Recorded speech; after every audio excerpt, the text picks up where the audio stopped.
Caros amigos, nestes dias tão diferentes, onde estamos reescrevendo novas diretrizes de ação perante a vida, não podemos deixar de nos lembrar de dois recursos preciosos disponíveis para todos nós: a oração e a água fluidificada.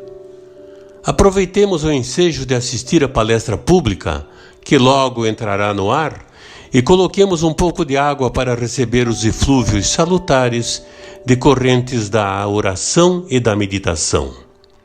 Emmanuel, no livro Segue-me, da Lavra Mediúnica de Francisco Cândido Xavier, disse-nos que a prece intercessória e o pensamento de bondade representam irradiações de nossas melhores energias. A criatura que ora ou medita exterioriza poderosas forças que, ao influenciar em uma singela taça de linfa potável, condensam princípios salutares que aliviam e sustentam, ajudam e curam. Aproveitemos, pois, esses instantes de profundas reflexões sobre os valores reais da vida para recolher estas bênçãos num pequeno gole de água pura que, de igual forma como aquelas que recebíamos nas nossas casas espíritas, irão dessedentar nossas almas e corações.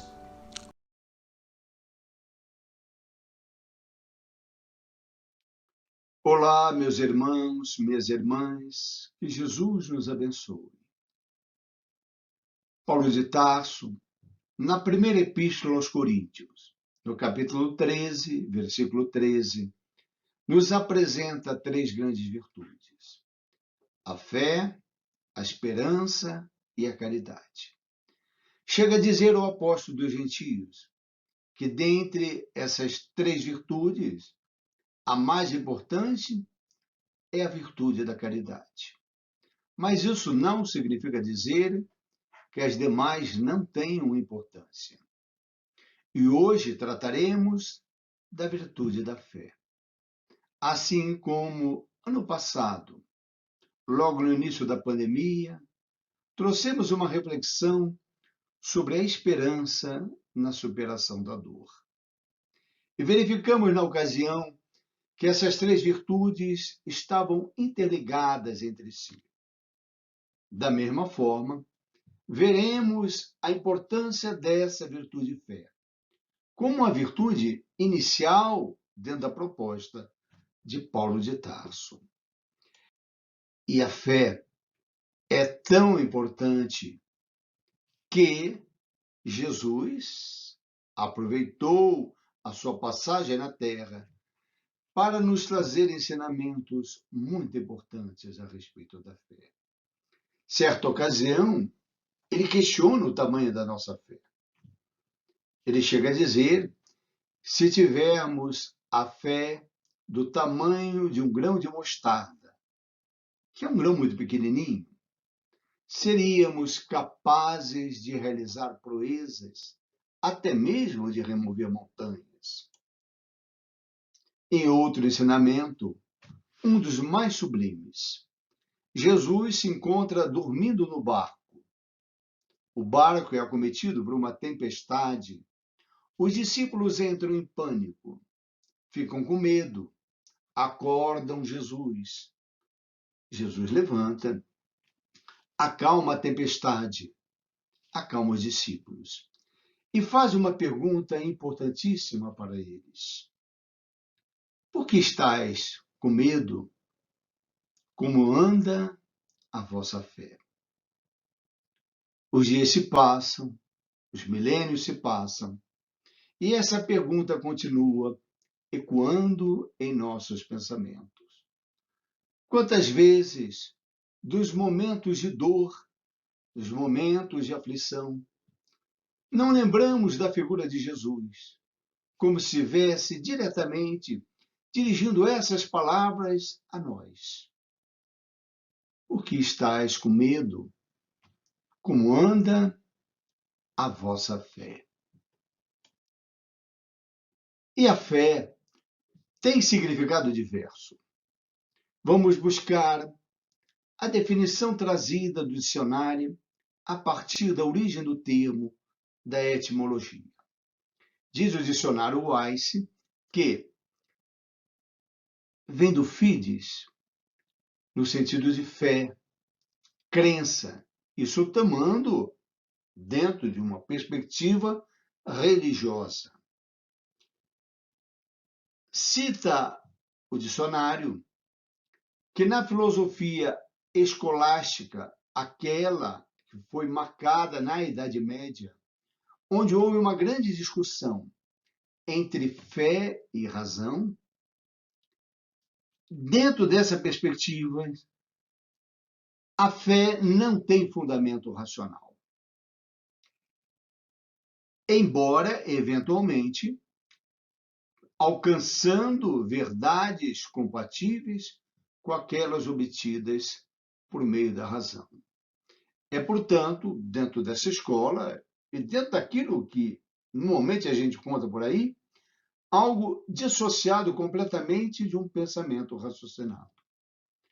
Acredita-se por se acreditar, ou porque entende, dentro de uma interpretação de um livro sagrado, ou mesmo dentro de uma escola iniciática, ou mesmo dentro do ensinamento de determinado profeta, onde se acredita ou não se acredita. Mas, de forma genérica, nós podemos concluir que, em geral, serve para qualquer tipo de fé. Que a fé tem a base fundamentada em crença, no conjunto das nossas crenças. Por isso, podemos considerar genericamente que a fé é a consequência das nossas crenças e é capaz de produzir, entre outros efeitos, confiança.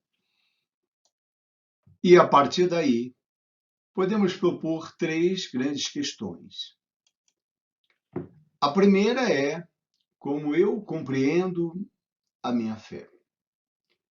É a fé baseada numa crença tão somente, numa interpretação, num outro elemento validador?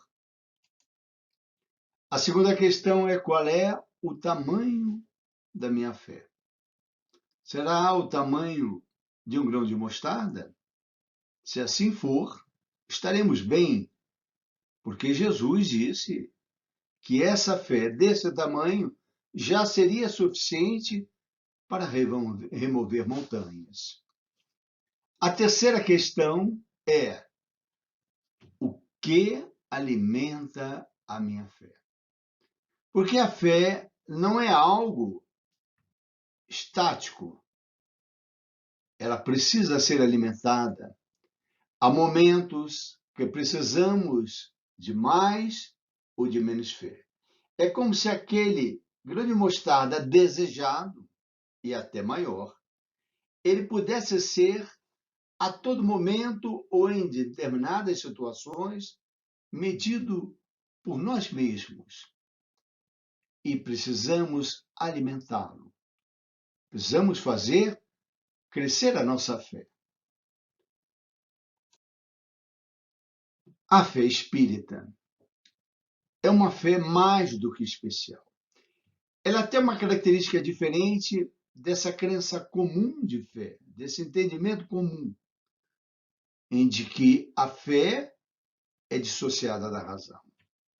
Nós aprendemos aquilo que Allan Kardec nos deixa no Evangelho segundo o Espiritismo, no capítulo A Fé Transporta Montanhas, no item 7. E essa é uma frase curiosa, que todos nós espíritas a conhecemos de cor. Todo aquele que começa a estudar a doutrina espírita também aprende rapidamente, porque é a característica da fé espírita. Diz Allan Kardec que fé inabalável é aquela que é capaz de encarar a razão face a face em todas as épocas da humanidade. E com base nessa fé raciocinada, fundamentada, portanto, na razão, as suas consequências, elas precisam ser analisadas. É preciso entender os elementos de validade dessa fé, a confiança gerada por essa fé, e, para tanto, o benfeitor Emmanuel, pela psicografia de Francisco Cândido Xavier, nos dá grandes contribuições para esse entendimento. Na questão 354 do livro O Consolador, é perguntado a Emmanuel: poder-se-á definir o que é ter fé? Emmanuel responde: ter fé é guardar no coração a luminosa certeza de Deus. Certeza que ultrapassou o âmbito da crença religiosa, fazendo o coração repousar numa energia constante de realização divina da personalidade. Conseguir a fé é alcançar a possibilidade de não mais dizer eu creio, mas afirmar eu sei, com todos os valores da razão tocados pela luz do sentimento. Olha que bonito como o benfeitor espiritual nos traz essa questão. Se nós vimos que, de forma geral, a fé é fundamentada numa crença, e a fé espírita é uma crença raciocinada, Emmanuel vai além.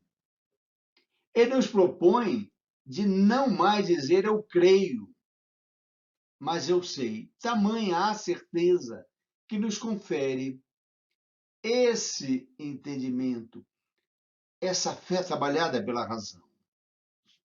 E segue Emmanuel: poder-se-á definir o que é ter fé ainda na mesma questão, traduzindo a certeza na assistência de Deus. Ela exprime confiança que sabe enfrentar todas as lutas e problemas com a luz divina no coração e significa a humildade redentora que edifica no íntimo do espírito a disposição sincera do discípulo, relativamente ao faça-se no escravo da vontade do Senhor. A fé traz elementos, ela traz consequências, ela nos leva, inclusive, a uma disposição de humildade. Eu sei, mas eu não sei de forma orgulhosa, eu não sei com uma soberba em relação aos demais. Eu posso saber porque eu construí uma crença baseada na razão, no entendimento lógico, baseado no entendimento sensato, baseado nas comparações que eu possa fazer. É diferente de uma fé como aquela fé titubeante de Tomé, que precisava ver. Não, aqui a fé é trazida com uma possibilidade de análise, de compreensão, que vai nos gerar uma confiança sólida. Em Doutrina Espírita, diz Emmanuel, em outro livro, no livro Espírito da Verdade, diz que em Doutrina Espírita, a fé representa dever de raciocinar com responsabilidade de viver. O que significa responsabilidade de viver? O que Emmanuel quis dizer com isso? Não apenas o dever de raciocinar. A responsabilidade de viver é viver em conformidade lógica, consistente com essa fé essa crença raciocinada.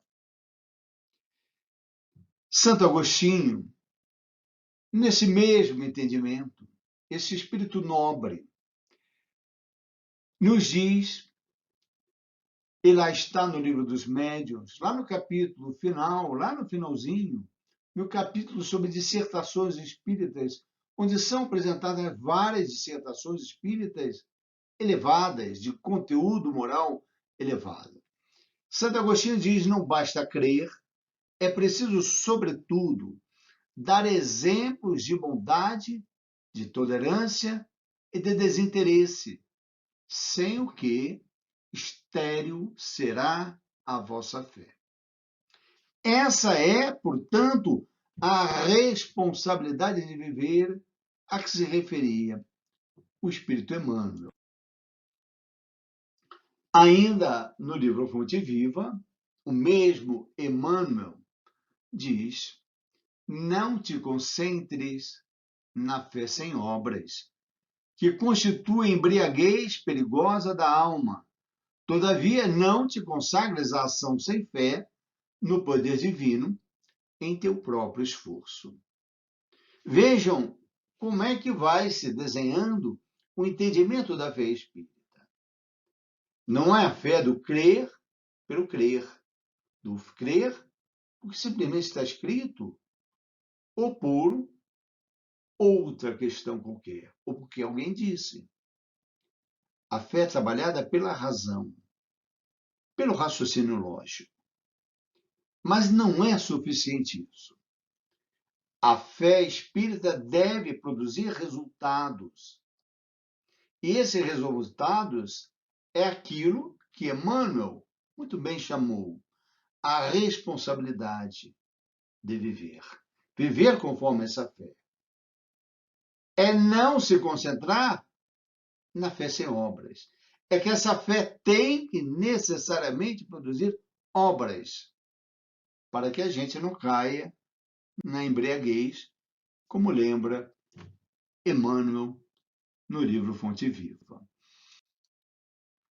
Desse modo, não te restrinja a confiança inerte, porque a existência em toda parte nos honra a cada um com a obrigação de servir.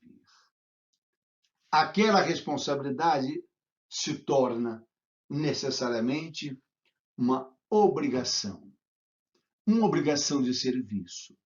de serviço compatível com a fé trabalhada pela razão. Diz ainda que é cega a fé religiosa, que anula a razão e se submete ao juízo dos outros, que aceita um corpo de doutrina verdadeiro ou falso, e dele se torna totalmente cativa. Na sua impaciência e nos seus excessos, a fé cega recorre facilmente à perfídia, à subjugação, conduzindo ao fanatismo. Olha a importância de se ter uma fé raciocinada. Ela é incapaz de submeter a pessoa a uma fé cega, a um fanatismo, a um processo obsessivo, como lembrou o espírito Emmanuel, o processo obsessivo dos mais dolorosos, que é o processo obsessivo chamado subjugação. Vamos lembrar que são 3 grandes tipos de obsessão, conforme classificou Allan Kardec no livro dos Médiuns, no capítulo sobre obsessão. Obsessão, vamos lembrar, que é a influenciação espiritual negativa e persistente que uma pessoa pode receber. E há 3 tipos: a obsessão simples e 2 outros tipos que são mais complexos, que são mais difíceis. É a fascinação, onde aquele que está sob o efeito da obsessão não consegue observar o ridículo das suas crenças. Aquele que cria realidades paralelas por mais que elas sejam mais absurdas. Estamos vendo hoje no mundo uma situação que nos chama muita atenção com relação a essa obsessão, mas de uma forma coletiva, diante de tantos enganos, de tantas farsas, de tantas mentiras, as chamadas fake news da época, que criam verdadeiras realidades e doenças de percepção. Mas existe outro tipo de obsessão, que é a obsessão chamada subjugação, onde o espírito obsessor, que promove o assédio ao seu obsidiado, consegue dominar a tal ponto a sua mesma vontade. E aqui lembra que a fé cega, em que as pessoas seguem pessoas, e não tem qualquer compromisso com uma análise coerente, é uma porta aberta para esse tipo de obsessão. Prestemos atenção nessa questão tão importante. Se não queremos estar afeito a fanatismos, não queremos aceitar subjugações, prestemos atenção na nossa fé. Quando a gente vê situações muito conflitantes, muito difíceis, de fanatismos religiosos, de fundamentalismos, já tivemos casos, inclusive, de suicídio coletivo, como aquele triste caso na Guiana, no pastor chamado Tim Jones, e uma seita que não tinha nada, absolutamente nada de valores cristãos, que levou a um suicídio coletivo. Se não me falha a memória, foi na década de 70. Portanto, prestemos atenção nessas questões. E efeitos da fé raciocinada ainda são maiores. Porque quando a gente conhece os mecanismos dessa fé, ela ainda fica mais fortalecida. E a doutrina espírita nos apresenta a compreensão do poder, da potência, os mecanismos de atuação dessa fé. A capacidade que essa fé tem de uma orientação segura. E também a segurança que o mundo nos vai dar como consequência direta de uma fé robusta, esclarecida pela razão. No Evangelho segundo o Espiritismo, no item 5 do capítulo A Fé Transporta Montanhas, o poder da fé se demonstra de modo direto e especial na ação magnética. Por seu intermédio, o homem atua sobre o fluido, agente universal, modifica-lhe as qualidades e lhe dá uma impulsão, por assim dizer, irresistível. Há então, no mecanismo da fé raciocinada, a atuação direta do pensamento nos fluidos, que foram muito bem trabalhados no livro A Gênese, no capítulo 14, que mostra a ação fluídica do pensamento. E a fé trabalha esse fluido, esse agente universal, modificando qualidades e dando uma impulsão, como lembra Allan Kardec, de forma irresistível. Segue o codificador, dizendo que daí decorre que aquele que há um grande poder fluídico normal junta a ardente fé, pode só pela força da sua vontade, dirigida para o bem, operar esses singulares fenômenos de cura e outros, tidos antigamente por prodígios, mas que não passam de efeito de uma lei natural. Tal motivo, porque Jesus disse aos seus discípulos, a seus apóstolos: se não o curastes, foi porque não tinhas fé.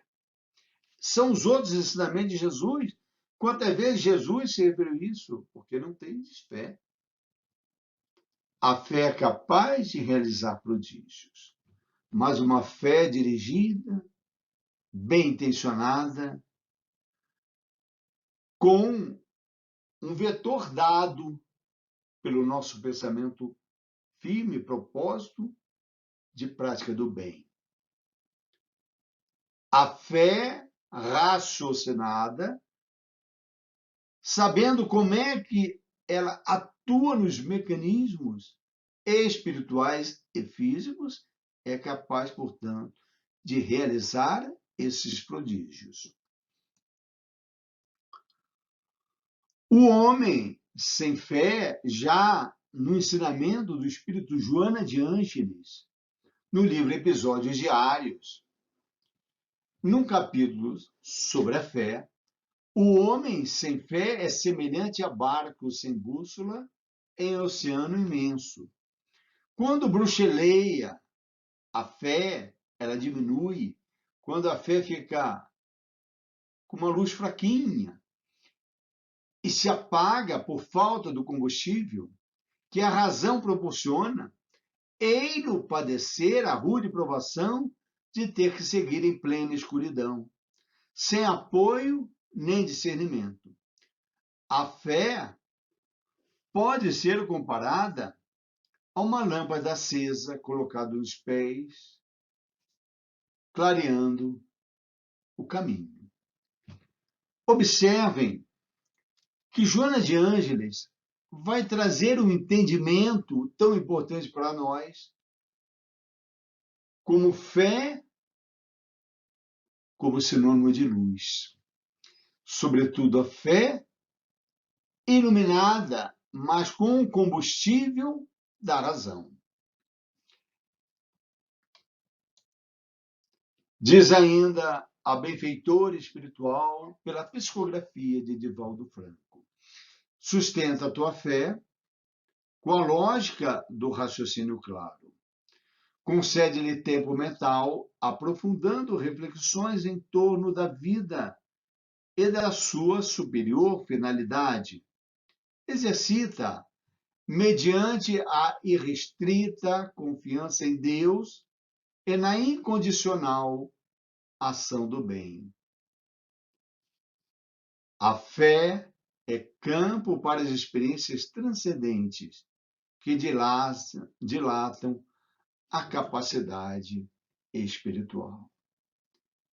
A fé é tão importante porque ela funciona como luz do caminho. A fé traz um aprofundamento e reflexões em torno da vida e a superior finalidade, como lembrava Emmanuel há slides atrás. A vida sendo vivida com a responsabilidade da fé iluminada, a fé trabalhada pela razão. E sempre dando significado à consequência importante que é a fé com obras. Por isso, a incondicional ação no bem. Diz ainda a benfeitora: a fé religiosa, assentada nas sólidas bases da razão, constitui equipamento de segurança para a travessia feliz da existência corporal. A fé vai nos proporcionar a segurança. E a gente lembra uma música muito conhecida nossa, no talento de Gilberto Gil. Andar com fé eu vou, a fé não costuma falhar. Mas que a fé não falhe, é importante que ela tenha esses requisitos de ser alimentada pela razão, no seu entendimento, nas suas consequências necessárias, que são as consequências do trabalho, das obras coerentes com essa fé raciocinada. Não é o crer pelo crer, é a fé que trabalha, é a fé que nos traz a confiança, é a fé que vai alimentar a esperança daquelas virtudes propostas por Paulo de Tarso. E a fé com obras é aquela fé que vai desaguar na virtude da caridade, que são as obras do amor, as obras da caridade. É a fé que vai nos revestir de uma verdadeira armadura de segurança. Aliás, há uma página belíssima do Espírito Joana de Ângeles no livro Espírito e Viva. Espírito e Vida é psicografia de Divaldo Pereira Franco, que tem exatamente esse título: Armadura de Segurança. A fé deve ser essa armadura de segurança.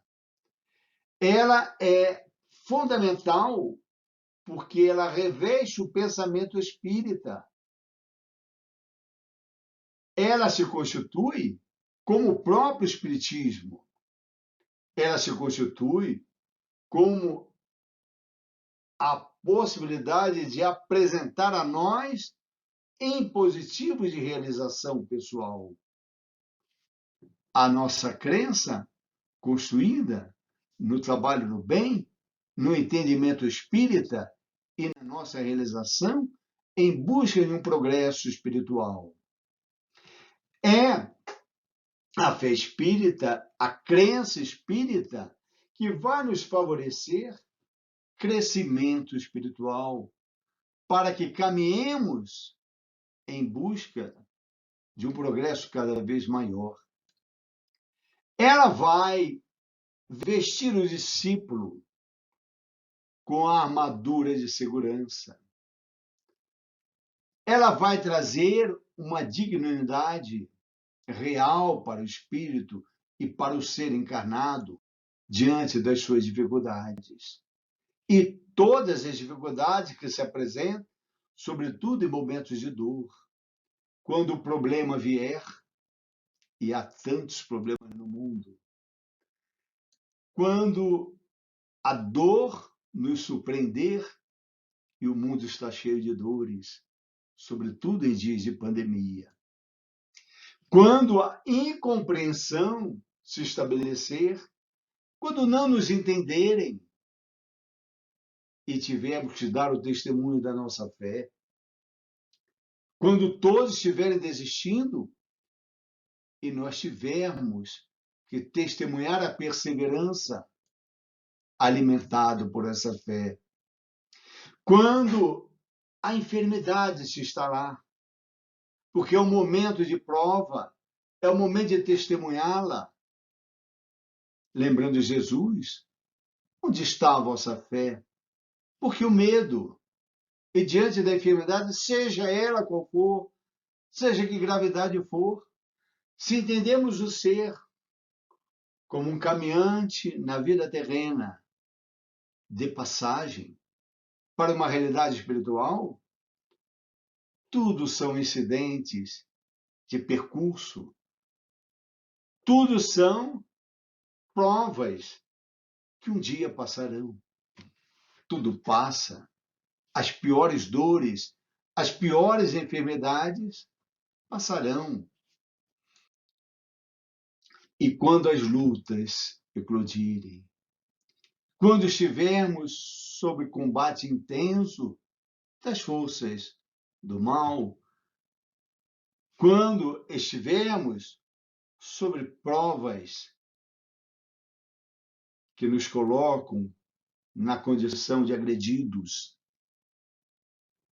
quando estivermos diante da impaciência dos outros, quando não estivermos sendo perdoados diante de nossas faltas, quando a solidão bater em nossa porta, é a fé segura que nos vai socorrer. Pensemos nessas reflexões.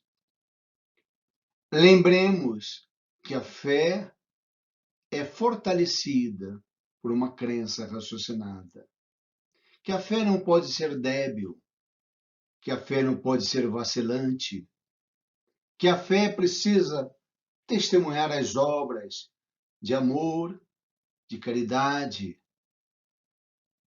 Nesses dias tão difíceis, nunca foi tão importante, testemunhar a nossa fé. E se diante de todas essas dores, de todas as dificuldades, de todas as incompreensões do mundo, pensemos em Jesus. Lembremos o episódio da barca diante da tempestade. Oremos por ele e pensamos quantos recursos estão disponíveis. Como está a nossa fé? Qual é o tamanho dela? Como temos alimentado a nossa fé? Meus irmãos, minhas irmãs, que Jesus nos abençoe. Fiquem com Deus.